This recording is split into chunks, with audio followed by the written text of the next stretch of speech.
Hi guys, today we have a new head unit over here in the video section, and today the unit that we have is for the SKODA LoRa from Caska, and today we will be introducing this head unit to you. Right now I have the head unit in front of me, and as you can see, this is a very stunning head unit that would fit into your SKODA LoRa. This is the main interface of the head unit, and this is how it looks, guys. We'll be going ahead and checking out the options shortly. So as you can see the options over here on the screen, I can go ahead and show you the options right now. The options are as follows. We have navigate, which is the navigation feature. We have phone, which is the Bluetooth phone. We have the virtual CD, which we will get to later. We have the TV, that's the analog TV.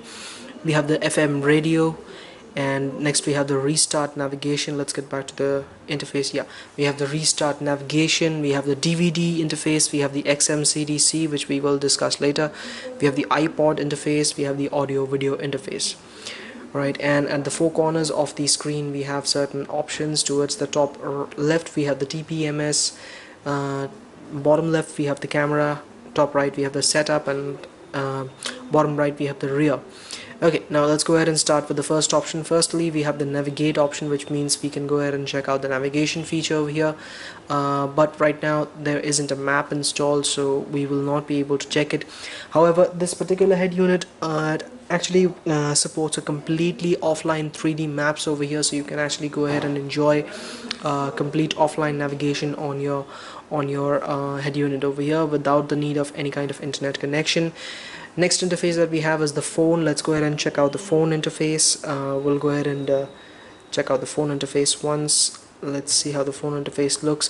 This is how the interface looks, guys. This is the place where you can actually connect your Bluetooth enabled smartphone like an iPhone or an Android phone with this head unit, and you can actually enjoy seamless hands-free connectivity. You can actually synchronize your contacts, you can actually go ahead and dial a number, you can receive calls, you can make calls, you can also go ahead and play music through your head unit using your Bluetooth connection via your cell phone.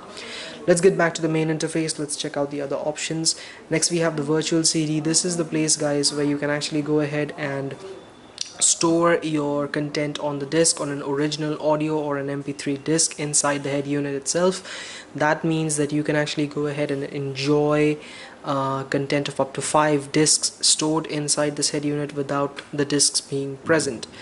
Next we have the TV. The TV is again for the analog TV, guys, so wouldn't be able to show you that right now. I don't have an analog TV with me right now. Next up we have the radio interface. Let's go ahead and check out the radio interface once. The radio interface is very simple. Over here we have quite interesting options. We have the automated seek, we have the band, we have the manual seek.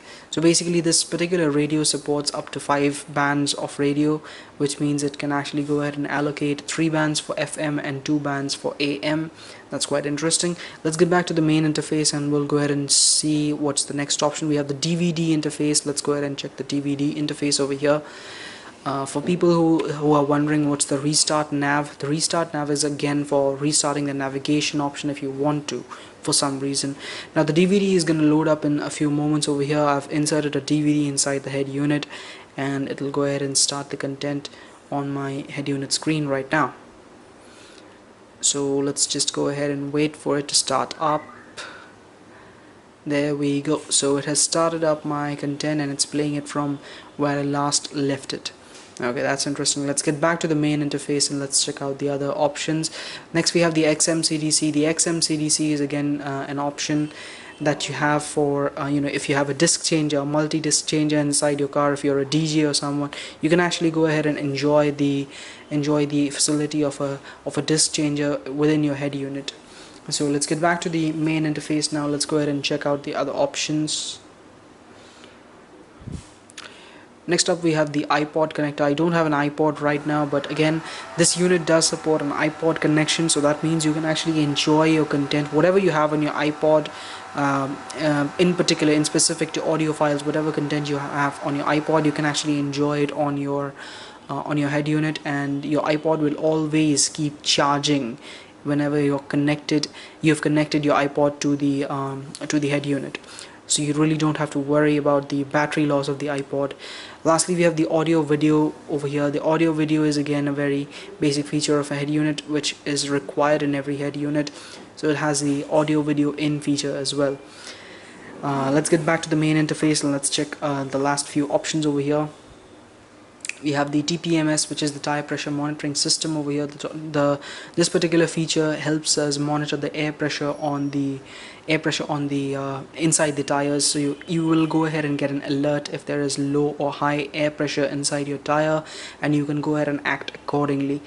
Let's get back to the main interface, and lastly we have the setup towards the top right over here there. So the setup is again something which will go ahead and let us open up the device specific settings over here.